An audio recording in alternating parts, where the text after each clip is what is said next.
Hey guys, this is DJ Irwin with my sports law paper presentation. Got 3 articles for you. First one, beware of deadly flying bats. It's going to look at maple bat injuries in Major League Baseball, their legal implications by Javier Diaz. Second one, protecting home, about antitrust law and MLB's broadcasting plan by Eden Lysovixes. And then the last one's illegal substitution. Talks about the replacement refs in 2012 and whether or not they created an abnormally dangerous working condition for the players. That's by Ariel Simpkins, and we'll dive right in with the first video. First article for you, beware of deadly flying bats. Diaz, the author, starts with the James Falzon incident. He's a fan who went to a Mets ball game. He got hit in the face with a broken maple bat and was pretty lucky to be alive. Had to have total facial reconstruction, concussion, light sensitivity, whole 9 yards. So naturally, he sues Major League Baseball and the Mets stadium owners for some injury liability, and the court just dismisses it, saying it's not about maple bats being more dangerous. It's about the duty of care that's owed to fans, which really limits fans whenever they get hurt in this way because of the assumption of risk doctrine, which kind of says if you're coming to a ball game, you should expect that, injuries can happen. Bats and balls could fly out there into the stands where it's not protected. And Diaz challenges this and says, what should fans reasonably expect? And he would argue that stadium owners should be liable for maple bat injuries because fans shouldn't expect that. And he looks at primary and secondary assumption of risk. And primary, stadium owners are absolved of liability, and secondary, they're not, even if the dangers are known. Then he goes into a history of maple bats, and Sam Holman founded Sam Bats Inc., who started creating them.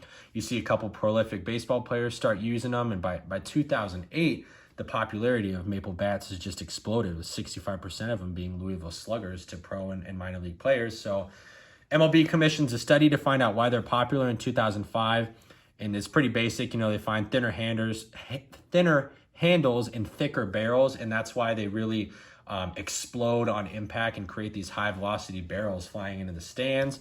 And then he highlights a couple injuries. A Pirates hitting coach got hit in the face with the maple bat. Susan Rhodes and Michael Arthur were fans who got hit in the face with maple bats. Rhodes broke her jaw. Arthur almost lost his sight. So MLB seeing all these injuries and commissioned another study, the Sherwood study, and it showed look, the slope of the grains are what's doing it. The more even the slopes, the less dangerous they are. So MLB implements some safety recommendations to manufacturers. They're all passed. And then they also double the insurance liability money that these manufacturers would incur for injuries, from $5 to $10 million. And so Diaz says, look, Major League Baseball is very concerned with safety. So we'll look at what past litigation says for future injuries. And in the Murphy case, this Murphy guy was at a fair or a carnival, and he got hurt and tried to sue, and the court said, no, you knew what you were signing up for. In the Atkins case, this Atkins person, he was watching a ball game, and he got hit while he wasn't behind protective screening, and the court ruled in favor of the defendant, saying, if there's protective screening and they warn you, you're not really gonna win these cases, and we can't hold them liable. And this kind of formed the baseball rule. So Diaz brings up some baseball cases. In Ratcliffe, a fan got hit with a bat in pregame that wasn't broken. A player swung it, and the court ruled in favor of the plaintiff, saying the stadium definitely owed them a duty of care, and it was breached, even though it was something that the fan knows. It's not something they should reasonably expect. And the same in the Crespin case. Crespin was an infant who got hit in pregame with a home run ball when they were taking BP past the fence, and they actually ruled in favor of them because they didn't warn them that they could get hit with the ball before.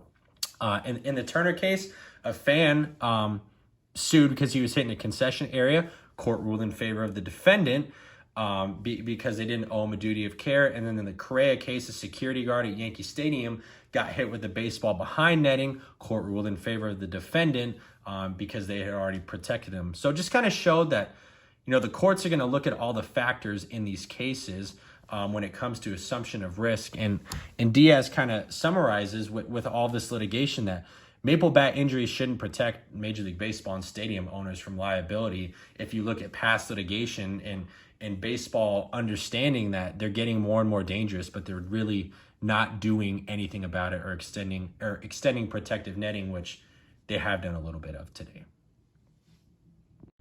Next article is protecting home.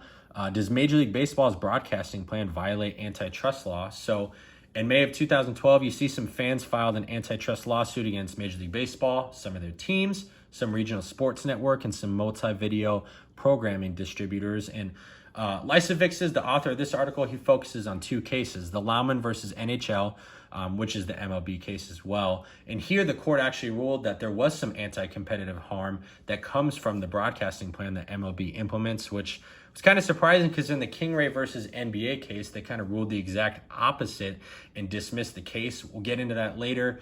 And the next step is, can Major League Baseball justify its anti-competitive actions, which we'll also get into. But relevant facts, you've got the Sherman Antitrust Act of 1890 with MLB's exemption in 1922 of that. And then we get into the broadcasting plan itself. And each team has their home territory, which means they have their home television territory, so they can have in-market broadcasts. Then for out-of-market broadcasts, you'll have national broadcasts like the World Series. You can buy MLB Extra Innings or MLB TV on top of that. That is all fine and dandy until you factor in blackouts. And that is what you see right there. Extra Innings and MLB TV subscribers with in-market games available on regional sports networks. So this would be like a Yankees fan in New York buying Extra Innings or MLB TV, and then their Yankee games are blacked out, which is probably the reason in the first place that they bought the subscriber. And so you wonder why that happens, and you look at the broadcasting structure. The team sells, their product to the regional sports network, their rights to broadcast the game. They then sell it to an MVPD, DirecTV or Dish, and then they sell it to fans, and then you can purchase it on top of it. So it's just due to the nature of how, this is sold is why you have to have blackout restrictions. And so the question, does it violate antitrust law? There's three tests. The per se rule, that's kind of if there's an obvious one, it never happens. The rule of reason looks at, okay, as a court, we're going to let the plaintiff justify their anti-competitive reasons, and then the defendant can say, well, they're actually pro-competitive, and then the court actually weighs those out doing an economic analysis. And then you have the quick look rule, which is kind of the same as the rule of reason, except they won't do an economic analysis.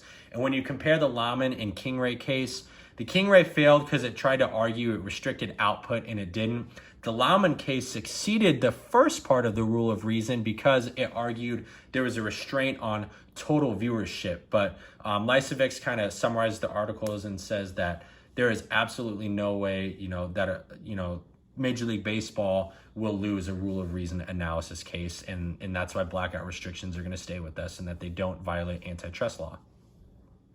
Last article here, illegal substitution, looks at the 2012 NFL replacement refs, whether they created an abnormally dangerous working condition, and whether it was lawful for the players to strike even though a no-strike clause was present in their CBA. So you know the story, NFL and NFLRA, they can't come to an agreement on their collective bargaining, so the NFL puts replacement refs out there. Fans, players hated it. I mean, the calls were terrible. The product was awful. But the NFLPA, DeMaurice Smith, he's the director, says, player safety is the issue here, and we could strike even though there's a no-strike clause, and all we'd have to do is prove that an abnormally dangerous condition existed. And so you look at a brief history rules, face mask, personal foul, helmet to helmet. NFL is implementing rules to protect their players. Then you look at concussion definition, whenever the head is stopped and started rapidly or it's spun around. You look at some data. The article highlights that in 2000, a survey was sent out, and 60% of NFL players at that point had a concussion in their careers. NFL's response, in 2012, they actually dedicated $100 million to concussion research, with more committed over that time. And then they actually, in the early 2000s, set up a $756 million fund for retired players who had sustained concussions who needed some medical help. So NFL really does care about player safety, but it's kind of ironic because, they put the replacement refs out there and their qualifications were, just terrible. That, these are the liaison between the NFL rules and implementing them, and you had minimum experience. They wanted 10 years from official with 5 years of college. The replacement refs were not meeting that, and then usually you only had one rookie per crew, so you had some veteran leadership to depend on. With the replacement refs, they had none of that. They were crews full of rookies. And so you look at the legality of a strike under the CPA. CBA, my apologies there, and it looks at a 4-part test. Was there, did the players actually believe there was a risk? Is that why they stopped working? Was there evidence, and was there immediate risk of harm? And you look at Darius Hayward-Bay, he had to be carted off the field in 2012 on a play that wasn't flagged. And then you look at the NFL's finding system, they were finding players for dirty hits that weren't even being flagged. So Simpkins, kind of concludes, yeah, they would definitely win a case to strike, even though there was a no strike clause under their CBA. They got lucky they didn't have to because of the terrible Packers-Seahawks game, but that was still result driven, not player safety driven.